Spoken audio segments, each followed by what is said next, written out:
There have been a lot of entertaining champions in the UFC. You had Alex Pereira, Charles Oliveira, Conor McGregor, but recently it feels like the UFC is slowly running out of entertaining champions. Or at least was. JDM beating Bilal really helped the UFC with their non-entertaining champions issue, but I feel like there is a champion that we have right now that is very entertaining but isn't getting enough respect. And that champion is of course Dricus Du Plessis. Now, the whole narrative for Dricus is that he's super sloppy and just wins by having unstoppable plot armor. When he fights, it looks like he's in a Looney Tunes movie. But I actually don't agree with that narrative, and I feel like a lot of people are kind of like moving away from that narrative as well, but I still see a lot of people calling him sloppy and how he's not actually that good. But if you just watch the last couple fights that Dricus Du Plessis has had, it is very easy to tell that he is actually super technical and not sloppy at all. Dricus Du Plessis is constantly looking for the finish. He just throws everything, whereas some fighters like to wait until that perfect shot opens up. Some fighters just kind of wait and don't really throw much unless the shot is absolutely perfect. Some fighters do it more than others. For example, the fighter Chito Vera, he literally won't throw any punches unless it's absolutely perfect. Whereas if a shot for Dricus Du Plessis opens up, Dricus is taking that opportunity. He's not going to let it slip by. He just throws everything. And that's why he's so difficult to fight. He throws everything and he's constantly on you. Even when he's tired, he doesn't stop throwing punches. He doesn't necessarily have a super good gas tank, but he just doesn't stop fighting. He has an insane amount of will. And I feel like whenever we see him, he's like 30% better than the last time we saw him. He had a super close fight with Sean Strickland, which he won. Close fights aren't robberies. And in his next fight, he fought Israel Adesanya and looked even better. He was able to submit Izzy, something nobody has been able to do before. And then again, when he rematched Sean Strickland, he absolutely destroyed him. Yes, you could make the argument that that wasn't the same Strickland as before, but we have also never seen anyone do that to Strickland. It was a 25-minute beatdown, and Strickland just had nothing for Dricus. Another thing that makes Dricus Du Plessis super entertaining is that he's a very well-rounded fighter. He throws everything. Name a move and chances are Dricus Du Plessis has thrown it. He has punches, kicks, spinning back kicks, spinning elbows, spinning back fists. He is also an extremely good wrestler. He honestly kind of reminds me of GSP, except Dricus has more of that dog in him. GSP was very good, and I personally think he is the GOAT in the UFC. Go check out my video on why if you're interested. But he didn't care about the finish. He just wanted to win and take the least amount of damage.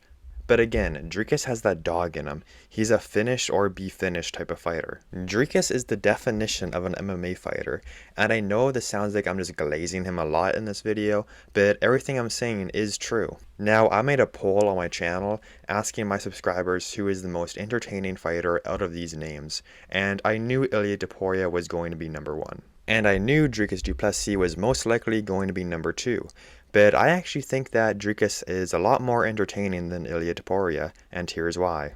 Now, I'm about to say something that might come out as like one of the most stupid things anyone has ever said, but to an extent, I think it is true. Ilia Topuria isn't necessarily a super entertaining fighter.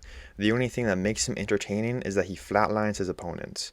Again, that might have sounded like the most smooth-brained thing ever, but think about it. Ilia is only throwing punches, and every once in a while, he'll throw a calf kick. And he is a very good boxer, so he is fun to watch, but he isn't doing anything crazy in the fight. He's not throwing elbows, no head kicks, no spinning attacks, no flying knees. He's a very good fighter, don't get me wrong, but he's also very one-dimensional. You only really need to worry about his hands. But anyways, let me know what you guys think about that take. I know it just sounds like I'm an Ilia Topuria hater, but I'm actually not. I actually like Ilia a lot, but I do think what I said is true. But Ilia Topuria is going to get absolutely smashed by Charles Oliveira on June 28th. Dricus is by far the most dynamic champion we have right now, and he is very close to becoming the middleweight GOAT. And honestly, if he moves up to light heavyweight and becomes a double champ, he might just become one of the GOATs in the sport. And Dricus is also much better on the mic than Ilia. Ilia just kind of annoys his opponents and gives off little brother energy to his opponents, which is fun, he sells the fights, but Dricus literally breaks his opponents down with words. He pretty much had Sean Strickland crying at the press conference, and he had Izzy bawling his eyes at the press conference. He turns a lot of his fights into grudge matches, but he's also not an asshole about it. He just gives the same energy his opponents give him. And again, I know I sound like the biggest Dricus dick rider right now, but everything I'm saying is true. Except for the whole, he's the most dynamic champion we have right now. I kind of forgot Volkanovski is a champ, but Dricus is the second most dynamic fighter we have. He is also just a great champion. He fights whoever is next. It would have been very easy for him to have beaten Sean Strickland easily, and then have tried to fight Alex Pereira instead of Khamzat, but no, he didn't try to avoid Khamzat. He wants to fight him, whereas I feel like a lot of other champions have had fighters in their division that they are kind of ducking. I also think Dricus Du Plessis is going to beat Khamzat. I feel like Khamzat is like a bad bet because you can't really just trust that he's going to defeat everyone in the first round every single time. Eventually he's not going to be able to do it.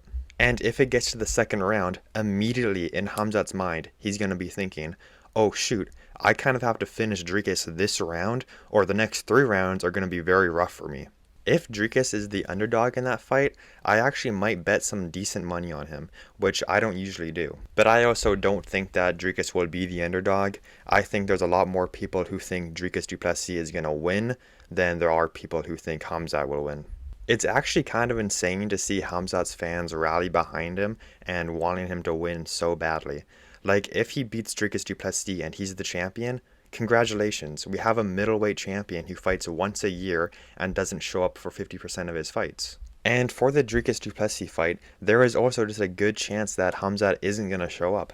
Khamzat can barely make weight at middleweight. I don't even think Khamzat made weight for the Robert Whittaker fight, but you know, since it was an Abu Dhabi, they just swept it all under the rug and said, yeah, go fight Robert Whittaker. Does everyone remember when Khabib missed weight in Abu Dhabi and they also just did the same thing? But when Charles Oliveira missed weight because the scales were off, he had an actual reason to miss weight, but they just stripped him of the belt in Abu Dhabi. I'm just saying, they have a clear bias for Muslim fighters when they go there. I also thought about this the other day. Dricus Du Plessis might actually get screwed over a little for this fight. Imanov is the backup fighter who is very good and has good boxing. And Dricus is most likely working on his wrestling, since I do believe he's going to go out there and try to wrestle with Khamzat. So if Khamzat Chimaev pulls out of the fight, Dricus is now fighting someone who has a completely different style of fighting. And Imanov is super good, like I said before. He just knocked out Israel Adesanya, so Dricus might get knocked out if his striking isn't as crisp as before, since he's most likely working on his wrestling. But, you know, he probably is working on his striking, so if Khamzat Chimaev does pull out, I'm sure Dricus will still beat Imanov. But anyways, that is going to be the very end of this video, but let me know what you guys think in the comments down below. Do you think Dricus Du Plessis is the most entertaining champion we have? And if he's not, then let me know who you think is. And if you made it this far, please consider leaving a like and subscribing to the channel. And if you want to see more videos like this, I have a lot. From the DC problem to the dark side of Khabib, and even a video on how I 100% believe that Jon Jones has been to a Diddy party. So go check out those videos, and I'll see you guys in the next one. Goodbye.